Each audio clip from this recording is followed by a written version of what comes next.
Masih bersama Tugas Enteng. Hello students, how are you today? Fine? I'm fine too. Okay, well today we are going to discuss about expressing obligation. Ya, bagaimana kita bisa mengekspresikan atau mengungkapkan keharusan. Ya, jadi keharusan itu ya suatu keadaan yang menuntut untuk harus melakukan sesuatu.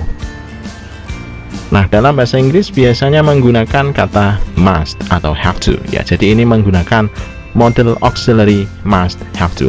Apa itu model auxiliary? Jadi model auxiliary itu satu kata kerja ya, yang dia bisa memodifikasi kata kerja utama sehingga menambahkan kesan ya. Misalnya seperti yang hari ini kita akan mengungkapkan keharusan.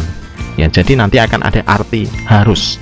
Ya, misalnya saya makan. Kalau dimodifikasi dengan model ini, maka saya harus makan. Begitu. Ada arti tambahannya. Nah, bedanya must dan have to apa? Kalau dalam bahasa Indonesia artinya sama, harus, ya, harus. Tapi keharusan itu akan berbeda karena must itu berasal dari pembicara. Jadi yang mengatakan harus adalah dari yang ngomong. Tidak ada faktor dari luar. Ya, jadi faktor internal dari pembicara itu yang mengharuskan melakukan sesuatu. Itu must. Kalau have to itu kewajibannya berasal dari luar pembicara. Nah, saya tulis di sini moral ya, tadi must itu kalau tidak dilakukan maka yang terjadi adalah penyesalan, adalah apa ya, hatinya merasa nggak enak, itu must. Nah, kalau have to adalah legal. Legal itu berarti peraturan ya, jadi ada hukum ya. Contohnya ada peraturan, misalnya memakai seragam. Nah, berarti kalau siswa harus memakai seragam itu kita menggunakan have to, bukan must. Tapi kalau orang-orang harus berpakaian ya, maka pakainya must ya, karena berasal dari diri, dari moral gitu. Must, have to, penggunaannya berbeda, artinya sama harus, tapi penggunaannya berbeda. Kalau tadi must apa, dari pembicara, dari dalam diri. Kalau have to dari outside of the speaker ya, for example rule atau ya law ya, hukum atau peraturan dan seterusnya. For example like this, ada bahasa Indonesia sama, kamu harus pergi. Dengan ditulis must dan have to, maknanya jadi beda. Bedanya di mana? You must go, kamu harus pergi. Nah, kamu harus pergi itu yang menghendaki pergi, yang mengharuskan pergi siapa? I require you to go. Yang ngomong berarti, yang ngomong mengatakan kamu harus pergi karena saya ingin kamu pergi, gitu ya. Tapi kalau you have to go, kamu harus pergi, yang you have to go karena ada peraturan ya, yang mengharuskan dia pergi. Ya, for example di kos-kosan ya, sudah malam ini nggak boleh nerima tamu malam misalnya, you have to go, kamu harus pergi karena ada peraturan tidak boleh terima tamu malam, maka mengatakan you have to go. Tapi kalau you must go itu yang dari diri sendiri. Nah, kalau dalam versi bertanya ya, versi question ya, must I go now, haruskah saya pergi sekarang? Kalau pertanyaan seperti itu, maka ini berkaitan dengan persepsi orang yang diajak ngomong. What do you think about it? Gimana pendapatmu? Apakah saya harus pergi sekarang? Must I go now? Maka nggak ada sangkut pautnya dengan peraturan ya. Kalau must I go now, maka bersangkutan sama yang diajak ngomong. Ya, maka apa yang jadi requirement-nya si yang diajak bicara itu yang menentukan must leave, or must go, or mustn't go ya. Kalau do I have to go now, itu berarti pertanyaan yang bertanya apakah ada peraturan yang mengharuskan saya pergi sekarang. Do I have to go now? Is there a rule about it? Apakah saya harus pergi karena ada peraturan ya? Must I have to go now? Ya, jadi bedanya ada di situ. Must itu keharusan yang berasal dari dalam diri pembicaranya, bersifat moral. Kalau have to itu yang dari luar, contohnya karena diharuskan oleh peraturan, maka legal. Maka pertanyaannya begini, mana sih yang lebih kuat? Ya, sebenarnya kalau membandingkan yang lebih kuat ya sama-sama kuat ya. Tapi kalau berkaitan dengan keharusan ini apa namanya, akibat ya, akibat yang ditimbulkan, barangkali have to lebih kuat ya, karena di sana ada rule, ada legal act ya, ada peraturan yang di sana yang kalau itu tidak dilakukan maka bisa berakibat buruk ya, bisa dihukum, bisa macam-macam ya, karena melanggar peraturan gitu ya. Must, have to. Dalam penulisannya must itu tidak berubah dengan subjek apapun. Kalau must di sini must ketemu you, maka masih tetap must. Kalau must ketemu I, masih tetap must. She, he, masih tetap must. Kalau have to itu akan berubah menyesuaikan subjeknya. Misalnya have to ketemu subjeknya you, saya ganti menjadi she, maka penulisannya bukan she have to go, bukan she has to go. Menyesuaikan have-nya itu ganti has ya. Ingat ya, kata atau subjek pronounnya yang dia senang s itu berarti have harus ganti jadi has. Ya, misalnya she has to go, he has to go, it has to go. Oke, terakhir ya, must have itu diikuti infinitive. Apa itu infinitive? Versi-versi sebelumnya atau biasanya kita sebut sebagai verb 1 ya. Verb 1 itu apa? Kata kerja dasar. Nah, dalam kamus namanya ya infinitive ya.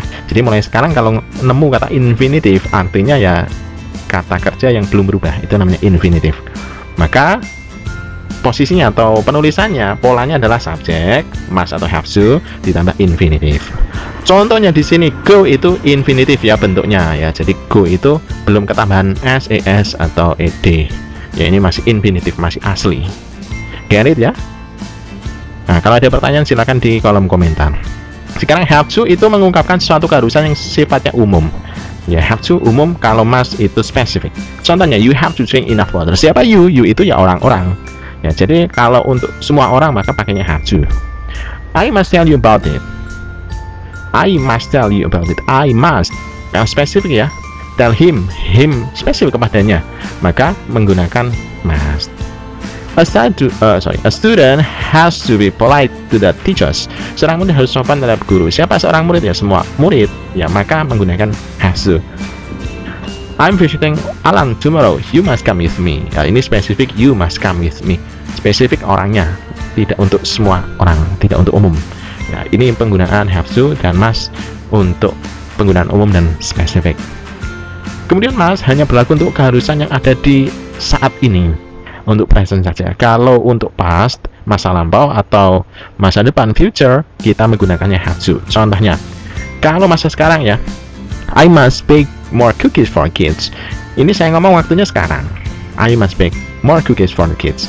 Kalau saya berbicara tentang yang malam tadi atau tadi malam ya, malam tadi ya seharusnya ya. I had to bake more cookies for the kids last night. Bedanya apa? Nah, di sini kalau yang pertama menggunakan must, kalau yang kedua had to. Kenapa bukan have to ya? Karena ini kata keterangannya last night. Last night itu kan lampau. Maka tadi yang saya katakan have to itu harus menyesuaikan subjeknya dan juga waktunya. Tensisnya harus disesuaikan. Makanya I had to bake. Kenapa bukan I must? Ya karena tadi yang kuning ini. Karena kalau lampau itu menggunakan have to. I will have to bake more cookies for the kids next time. Nah, kata keterangannya adalah next time. Next time itu yang akan datang future. Maka will bukan must ya, bukan will must tapi will have to. Oke, get it ya? Dapat ya? Oke, versi negatif. Nah, versi negatif, bentuk negatif dari must dan have to ditambahin not. Ya, must ditambahin not ya, must not atau mustn't. Kalau have to ditambahi depannya not ya, maka menjadi don't have to. Ini artinya beda. Kalau tadi must dan have to artinya harus, tapi kalau bentuk negatifnya artinya berbeda. Kalau must not artinya jangan, tidak boleh ya, larangan ya. Must not itu prohibition, lawannya dari tadi obligation ya. Jadi lawannya dari obligation, keharusan adalah ketidakharusan, apa namanya, larangan ya, must not. Nah, kalau don't have to itu ketidakharusan, bukan keharusan. Maka kalau bukan keharusan ya bisa iya, bisa tidak, ada pilihannya iya dan tidak. Tapi kalau keharusan ya harus dilakukan ya. Kalau must not prohibition ya sebenarnya keharusan tapi bentuk negatif, tidak boleh. Contohnya, you must not go sama you don't have to go, itu artinya beda. You must not go, kamu tidak boleh pergi. You must not go ya, you mustn't go sama you don't have to go, kamu bisa tidak, tidak seharusnya, kamu tidak seharusnya pergi ya, kamu tidak harus pergi. Nah, kalau kamu tidak harus pergi ya boleh pergi, boleh tidak, sebenarnya ada pilihan itu. Jadi don't have to itu bukan keharusan ya, juga bukan larangan, boleh, mubah. Kalau bahasa agamanya itu mubah, bukan keharusan. Atau yang kedua, you mustn't buy the book, kamu tidak boleh membeli buku itu. kamu jangan beli buku itu namanya larangan ya. Kalau you don't have to buy the book, kamu tidak harus membeli buku itu. Ya mau beli boleh, mau tidak ya tidak apa-apa. Jadi don't have to bisa juga bentuknya sebagai saran ya. You don't have to buy the book. Ya, jadi tadi must dan have to artinya harus, tapi bentuk negatifnya must not itu artinya jangan, dan don't have to artinya bukan keharusan atau tidak harus. Latihan. Oke, number 1. It will be raining. You blah blah blah take your umbrella. It will be raining. Hari akan hujan. Kamu harus ambil payung atau pakai payung. Nah, harusnya itu pakai must atau have to. Yuk. Nah, tadi kita lihat dari peraturannya. Adakah peraturan yang mengharuskan orang pakai payung? Ya tidak ya. Berarti berasal dari diri sendiri, maka menggunakannya must. Agak mumet ya? Oh enggak, gampang, enteng, tugas enteng. Erika will blah blah blah wait in line like everyone else, despite the fact that her father is the doctor who handles those people. Erika harus menunggu dalam antrian seperti orang lain, meskipun despite faktanya bahwa ayahnya itu adalah dokter yang menangani orang-orang itu. Ya, jadi Erika itu anaknya dokter yang meriksa, tapi dia harus antri. Nah, di situ ada peraturan nggak harus antrinya itu? Iya, tentu ada ya. Jadi semuanya harus antri untuk siapa saja. Maka kita tidak menggunakan must. Ya, dan juga ada will di sini. Kalau will itu future, kalau future tentu nggak pakai must, maka pakainya have to. Erika will have to wait in the line like everyone else. Kenapa have to? Bentuknya masih have to. Kan subjeknya Erika. Erika itu harusnya has to. Nah, jangan salah ya, kalau ada will itu model auxiliary juga yang mengungkapkan makna akan datang, maka setelah will harus infinitif juga ya. Maka will bentuk aslinya have to, begitu. Setelah will harus verb 1 atau infinitif, maka kembali lagi ke have to meskipun subjeknya Erika karena sudah ada will. Gitu. Number 3, Mr. Dixon is traveling abroad this summer. Pak Dixon itu traveling ke luar negeri pada musim panas ini. So he blah blah get his passport soon. Sehingga dia harus harus punya paspor segera. Kira-kira apa? Harus punya paspor itu sebuah keharusan ya. Berdasarkan apa? Pribadi atau peraturan? Yes, peraturannya, maka menggunakan has to. Lah kok has to? Ya karena subjeknya he. Karena he maka menggunakan has to. Ya. 4. Do you blah blah work next weekend? Apakah kamu harus pergi? Harus kerja pada minggu depan, akhir pekan minggu depan, akhir pekan depan. Nah, gitu ya, akhir pekan depan.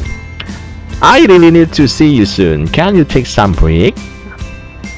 Tidakkah bisa kamu istirahat sebentar? Ah, ini kalau work kerja peraturan nggak kira-kira? Atau dari diri sendiri? Ya peraturan ya, makanya menggunakan have to. Do you have to work next weekend? It's raining hard outside. Just stay. Hujan hujan deras ya. Hujan deras di luar sana. Tinggal saja. You blah blah not disobey your parents. Nah, kali ini spesifik ya. Spesifik, you-nya spesifik, dan juga ini harus apa ya? Ya dia spesifik sifatnya sih ya, maka menggunakan must. Ya, you must not disobey your parents. Kalau pakai, karena ini ada not ya, maka must not itu jangan, artinya kamu jangan. Disobey kan artinya mengabaikan atau tidak patuh. Kamu tidak boleh tidak patuh pada orang tuamu, kan gitu artinya. Kalau kita gunakan have to, you don't have to disobey your parents, gagal maning ya. Kamu tidak harus tidak patuh pada orang tuamu. Ya aneh nanti. Ya makanya pakai must. Oke, that's all for today ya. Ini cara kita untuk menunjukkan apa? Menunjukkan keharusan, obligation dengan must atau have to. Tadi secara singkat must itu kita gunakan kalau keharusan berasal dari diri sendiri ya, moral sifatnya. Kalau have to itu legal, berdasarkan peraturan. Kalau must itu untuk spesifik, have to itu yang untuk umum. Kemudian kalau have to itu bisa ditemukan di tenses past, present, sama future. Kalau must hanya di present saja. That's all for today. Thank you very much. See you next time. Tugas, bang.